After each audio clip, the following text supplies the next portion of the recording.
నీకు తెలియదు ఆయన మాట్లాడినట్టు. నీ కోసం, నీ పక్షంగా ఆయన మాట్లాడాల్సిన వాళ్ళతో మాట్లాడతాడు. ఆయన చేయాల్సిన విధంగా కార్యాలు చేస్తాడు. ఆయన ఏం కంగారు పడాల్సిన అవసరంలా, నువ్వేం గందరగోళం అవ్వాల్సిన అవసరంలా. ఎవరితో మాట్లాడితే నీకు మేలు కలిగిద్దో, ఎవరితో మాట్లాడితే కార్యాలు జరుగుతాయో మాట్లాడాల్సిన వాళ్లతో ఆయనే మాట్లాడుతాడు. దిగులు పడద్దో.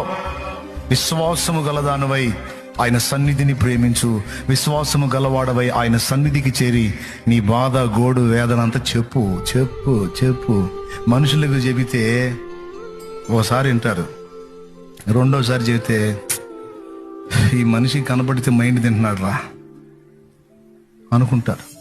10 మంది దగ్గరికి వెళ్ళి నీ బాధ 10 సార్లు 10 మందికి చెప్పుకునే కంటే ఆ 10 సార్లు ఒక్క దేవుడు, నీ ప్రభు అయిన యేసు దగ్గరికి వెళ్ళి చెప్పుకో 10 సార్లు.